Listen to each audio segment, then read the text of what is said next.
नमस्कार साथियों, मैं गौरव पारासर आप सबका हार्दिक अभिनंदन करता हूं। आप सबका हार्दिक स्वागत करता हूं शिवी एजुकेशन हब पर। प्यारे विद्यार्थियों, जैसा कि आप सबने देखा होगा, मुझे नहीं पता कि यह विषय आपको सकारात्मक लगता है या नकारात्मक, लेकिन जो भी है आज मेरे मन के अंदर का भाव है, क्यों ना मैं आप सबके सामने खुल के इस विषय पर बात कर सकूं। सबसे पहले तो मुझे कबीर जी का एक दोहा याद आता है कि दोष पराये देखी करी, चला हसंत हसंत, अपने याद न आवई जिनका आदि न अंत। यानी कबीरदास जी कहते हैं अपने दोहे में कि मनुष्य का यह स्वभाव होता है कि वह दूसरे के दोष देख करके खुश होता रहता है, हंसता रहता है, और जब अपने अंदर के दोष उसे दिखाई नहीं देते हैं, जिनका न तो वो शुरुआत कर सकता है और न ही उनका कभी अंत हो सकता है। इसका मतलब हमारा स्वभाव है कि हम एक दूसरे की कमियों पर हंसते रहते हैं, लेकिन आज की जो बात है ये प्रत्येक विद्यार्थी की बात है। ऐसा विद्यार्थी जो इस भारतवर्ष के अंदर आज संघर्ष कर रहा है, उसके अंदर कुछ मनोभाव चलते रहते हैं कि 2026 में भी यदि उनकी सरकारी नौकरी नहीं लगेगी, यदि उन्होंने ऐसा सोच लिया कि आज हमारी जॉब नहीं लगेगी, तो वो किस डिप्रेशन तक जा सकते हैं, इस पर बात करना, इस पर चर्चा करना आज हमारा मुख्य विषय रहेगा। इतना ही नहीं, वो प्रत्येक विद्यार्थी जो आज संघर्ष में है, जो प्रत्येक विद्यार्थी हताश है, उसको क्या करना चाहिए प्यारे विद्यार्थियों, उसको दोनों पक्ष अपने दिमाग में रखने चाहिए। आज इस पर हम खुल के चर्चा करने वाले हैं। सबसे पहले तो आपको याद रखना है कि आज इस भारतवर्ष में मैकाले की पद्धति कुछ इस तरह बढ़ चुकी है कि हमारे भारत में हम नौकर बनाने के लिए लोगों को मोटिवेट कर रहे हैं। हम विद्यार्थियों को बाबू बनाना चाह रहे हैं। बाबू का मतलब हो सकता है कोई छोटा बाबू, कोई आईएएस भी बन रहा है तो बाबू ही है तो नौकर ही है, थोड़ा ऊपर के स्तर का है। अब ऐसी स्थिति में नौकरियां आती हैं आपकी मुट्ठी भर, और आपके जो युवा हैं वो युवाओं की संख्या बहुत ज्यादा हो गई है। ऐसी स्थिति में प्रत्येक युवा की सरकारी नौकरी तो आज के जमाने में संभव नहीं है। लेकिन मैं ये बिल्कुल नहीं कहता कि आप सरकारी नौकरी की तैयारी मत करिए। मैं बिल्कुल ये आपको नेगेटिव करने नहीं आया हूं कि आपको तैयारी छोड़ देनी चाहिए। मेरा कहने का मतलब यह है कि प्रत्येक विद्यार्थी को कम से कम अपने जीवन में एक बार तो ये सोचना है कि यदि मेरी सरकारी नौकरी नहीं लगी, तब मुझे क्या करना है। हमारी ईश्वर से शुभकामनाएं हैं कि प्रत्येक विद्यार्थी, इस भारत का प्रत्येक युवा जो जी जान लगा करके मेहनत कर रहा है, वो सरकारी नौकरी को प्राप्त करे। ईश्वर उसकी सफलता निश्चित करे। लेकिन एक मिनट आप सोच के चलिए कि ऐसा युवा जो मेहनत कर रहा है, दिन रात उसने जी जान झोंक दी है, सपने देखे हैं तो केवल सरकारी नौकरी के, लेकिन यदि उसको सरकारी नौकरी नहीं मिली है तो अपने आप को वो कितना हीन समझने लगेगा, अपने आप को कितना दीनहीन समझने लगेगा, अपने आप को कितना निर्बल समझने लगेगा, अपने आप को कमजोर महसूस करेगा। और वो युवा अपने अंतर मन में अंदर ही अंदर उसकी जो भावनाएं चलती रहती हैं, ये दुख उसको अंदर से कचोटता रहेगा। और प्यारे विद्यार्थियों, अब ऐसे विद्यार्थी को अपने जीवन में क्या करना चाहिए, आज का मुख्य विषय यही है। वो प्रत्येक युवा जो संघर्ष कर रहा है, उसको मेरी एक सलाह ये रहेगी कि आप मेहनत करिए, जी जान लगा के मेहनत करिए, जितना आप पढ़ सकते हैं उतना पढ़िए, और जिस भर्ती की आप तैयारी करना चाहते हैं उसकी तैयारी करिए। लेकिन कभी अपने आप को कमजोर नहीं करना है, कभी अपने आप को निर्बल नहीं समझना है, कभी अपने आप को दोषी नहीं समझना है, क्योंकि आपने मेहनत की है, आपने प्रयास किया है, लेकिन हो सकता है ईश्वर की कृपा नहीं रही है, आपकी भर्तियों की संख्या कम है, कहीं ना जो भी आपकी समस्या रही है, आपकी व्यक्तिगत समस्या हो सकती है, पारिवारिक समस्या हो सकती है, आप सरकारी नौकरी नहीं लग पाए, तो ये बिल्कुल इसका मतलब नहीं है कि आप जीवन की अधिकतम ऊंचाइयों को छू नहीं सकते।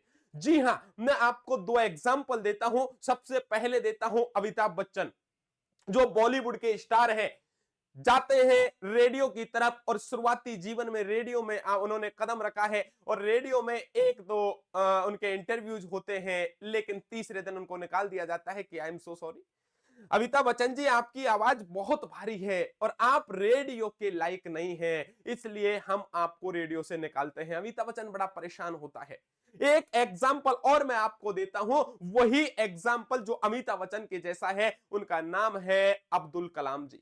अब्दुल कलाम जी का सपना था कि मैं डिफेंस में जाऊं और डिफेंस में जाके देश की रक्षा करूं, लेकिन जाते हैं, जाने के बाद उनको निकाल दिया जाता है कि नहीं नहीं, आपकी योग्यताएं कंप्लीट नहीं है, आपका शरीर उस अनुसार नहीं है, इसलिए शारीरिक दक्षताओं की कमी है, आप डिफेंस में नहीं जा सकते। ये दोनों उदाहरण तय करते हैं कि आज बॉलीवुड के सर्वश्रेष्ठ अभिनेताओं में शामिल किए जाते हैं अमिताभ बच्चन, और वो भी उनकी सबसे पॉजिटिव बात है उनकी आवाज। अमिताभ बच्चन की आवाज को इस देश के करोड़ों लोगों में से आंख सबके यदि आंखें बंद कर दी जाएं और आपसे कहा जाए कि आवाज को सुन के पता लगाओ, तो प्रत्येक इस भारत का निवासी है वो अमिताभ बच्चन की आवाज को पहचान लेगा, वो अमिताभ बच्चन है। और वही अब्दुल कलाम, जिन्होंने इतने परीक्षण किए, इतनी मिसाइलें हमारी सेना को दी हैं कि आज डिफेंस में जितने भी लोग हैं, जितने भी, वो सब सैल्यूट करते हैं कि वाह अब्दुल कलाम।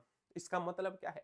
इसका मतलब है कि आज के युवा को दो रास्ते लेकर के चलने पड़ेंगे कि एक सरकारी नौकरी का रास्ता है, बिल्कुल इसमें आपको इज्जत मिलने वाली है, दौलत मिलने वाली है, शोहरत मिलने वाली है, सब कुछ है, इसमें आपका जीवन सिक्योर है, लेकिन आपने प्रयास तो किया। यदि प्रयास में असफल हो गए तो आपका जीवन यहां कट नहीं होता है, यहां आपको एक विचार पहले ही कर लेना है। मैंने लिखा है 2026 की 2026 में नौकरी नहीं लगे तो इसका मतलब है कि प्रत्येक युवा को यह सोच के चलना है कि आज मेरी यदि जॉब नहीं लगती है तो प्लान बी मेरा क्या है। वो प्लान भी प्रत्येक विद्यार्थी को तैयार रखना है। गुरुजी क्या बात कर रहे हो आप, प्लान भी हम अब कैसे सोच सकते हैं? बिल्कुल सोच सकते हैं। वो प्रत्येक युवा जो शिक्षा को आप समय दे रहे हैं, उसके अलावा आपकी क्या करने में रुचि है, वो प्रत्येक विद्यार्थी को अंतर ही अंदर पता है। प्रत्येक विद्यार्थी को यह पता है कि मैं बाकी के टाइम में क्रिकेट खेलने के लिए जाता हूं, बाकी कुछ स्टूडेंट को यह पता है कि मैं होम ट्यूशन करता हूं, मुझे पढ़ाने में इंटरेस्ट है, बाकी कुछ स्टूडेंट को यह लगता है कि मैं वॉलीबॉल कर सकता हूं, मैं सिंगिंग कर सकता हूं, मैं स्विमिंग कर सकता हूं। इसका मतलब यह आपका प्लान भी हो सकता है।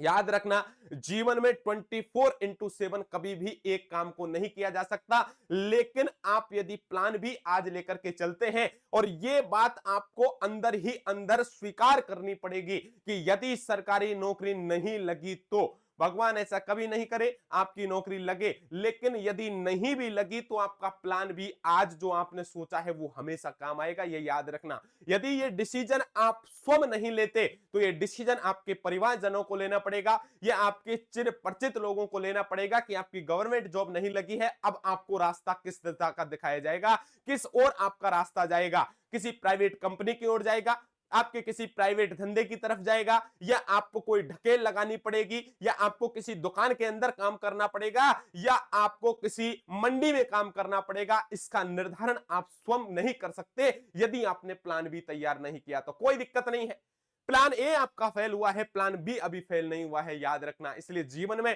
प्लान आपको दो हमेशा लेकर के चलने हैं यदि आपको जीवन में अपना डिसीजन लेकर के चलना है। तो प्यारे विद्यार्थियों, हताश होने की, परेशान होने की प्रत्येक युवा को कोई जरूरत नहीं है। मुझे नहीं लगता कि यह विषय कितना गंभीर है, लेकिन मैं प्रत्येक युवा की धड़कन की आवाज सुनता हूं, उस प्रत्येक युवा की बात सुन रहा हूं जो सुबह से लेकर शाम तक, शाम से लेकर रात तक मेहनत कर रहा है, जी जान लगा करके मेहनत कर रहा है, उसकी जेब में पैसे नहीं है, वो सब्जी बचाने का प्रयास कर रहा है, दोस्तों को फोन कर रहा है कि एक काम कीजिए आ जाइए मिलने, ताकि इस बहाने वो चाय पी सके, खाना एक टाइम खाना खा रहा है ताकि उसको पता लगेगा कि पैसे मेरी थोड़े से बचत होगी, घर वालों के पैसे कम लगेंगे। ये सोच आपकी है, ये विद्यार्थी की सोच है। वो प्रत्येक युवा जो आज भारत में तैयारी कर रहा है, इस इंडिया के अंदर जो तैयारी कर रहा है, उस प्रत्येक विद्यार्थी का खून खोला हुआ है, वो परेशान है, अंदर ही अंदर डिप्रेशन में है, चाहे वो आपसे बता नहीं पा रहा है। वो यदि शादी ब्याह में भी जा रहा है तो अपने आप को कमजोर महसूस करते हुए जा रहा है,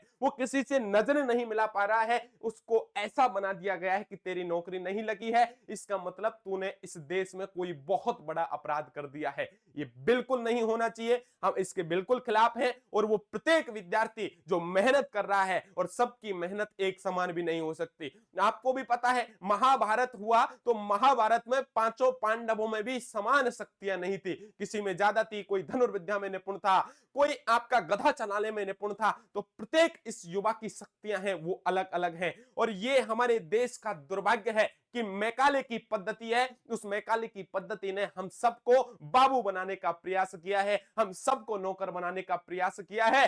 हाल ही में 2025 में एक ऐसा युवा 19 साल का एक लड़का उभर के आया है जिसने सारे वेद, सारे उपनिषदों का और लगातार 50 दिन तक बिना देखे जाप किया है, मंत्रोच्चार किया है। उसकी ऊर्जा पूरे विश्व में फैली हुई है। उसने तो कोई गवर्नमेंट जॉब पास नहीं की। उसकी मेहनत आप देखिए, भारत विश्व गुरु है, लेकिन इस मैकाले की पद्धति में आज भी हम नीचे जाते जा रहे हैं। पुनः आपसे एक ही रिक्वेस्ट है, जो विद्यार्थी मेरे अंदर की बात समझ पाया है, बस मेरा उद्देश्य यही है, ये मान के चलना है कि 2026 में सफल नहीं हुए तो मेरा दूसरा प्लान बी सेट है। मुझे ये करना है, मुझे किसी की नहीं सुननी है। और जब दोनों प्लान पर काम करोगे तो जीवन में और एक और भाव आपकी होनी चाहिए कि चलो ठीक है, आज मेरी सरकारी नौकरी नहीं लगी, लेकिन मैं आज ये शपथ लेता हूं कि प्लान ए मेरा फेल हुआ है। प्लान बी मेरा एक ऐसा प्लान है कि इस प्लान में मैं अपने साथ लगभग 10 लोगों को, 15 लोगों को, 20 लोगों को जॉब दूंगा, ये मेरी गारंटी है।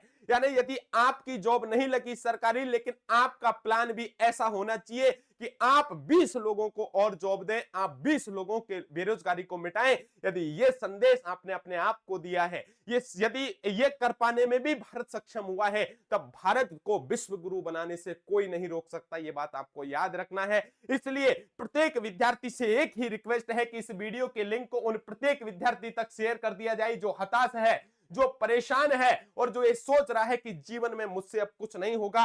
तो आपसे मेरी हाथ जोड़ के गुजारिश है, विद्यार्थियों के ऊपर बोझ मत बनने दीजिए, विद्यार्थियों को परेशान मत करने दीजिए। एक विद्यार्थी जीवन में हारा रहता है, थका रहता है, उसके मानसिक तनाव रहता है, शारीरिक तनाव रहता है, उसमें आप ऊपर से उसको कचोटते रहते हो। नहीं मेरे भाई, ऐसा करना बंद कीजिए। हो सके तो विद्यार्थियों को मोटिवेट कीजिए, हो सके तो विद्यार्थियों के साथ खड़े रहिए, हो सके तो विद्यार्थियों को पुस्तकें उपलब्ध करवाइए, हो सके तो विद्यार्थियों के रास्ते को सुगम करने का प्रयास कीजिए, लेकिन विद्यार्थियों के जीवन में बाधा बनने का प्रयास बिल्कुल नहीं करना है। ऐसा मेरे से मैं आप सभी विद्यार्थियों से गुजारिश करता हूं। और प्यारे साथियों, बस एक ही रिक्वेस्ट है, वो प्रत्येक युवा जो आज 2026 शुरू होने को है, इस 2026 में भी हताश है, परेशान है, तो उससे बोल देना, यदि बस की बात नहीं है तो खुल के बोले कि बस की बात नहीं है। हताश नहीं होगा, प्लान बी तैयार करके रहेगा। डिप्रेशन की गोलियां नहीं खानी है, प्लान बी पर ऐसा काम करना है कि 20 लोगों को जॉब दे करके जाए। बस यही मेरी आपसे गुजारिश है। और भारत के प्रत्येक युवा को यह बात जान लेनी चाहिए। इसलिए मैं आपसे पुनः हाथ जोड़ के निवेदन करता हूं, पुनः आपसे रिक्वेस्ट करता हूं कि प्रत्येक युवा तक यह बात जानी चाहिए। शेयर करने की जिम्मेदारी आपकी है। अभी लेता हूं आपसे विदा, लेकिन इसको सकारात्मक लेने का प्रयास कीजिएगा, नकारात्मक लेने का प्रयास कभी ना करें। आप सभी को पुनः नमस्कार, सभी को राधे राधे, जय हिंद, जय भारत दोस्तों।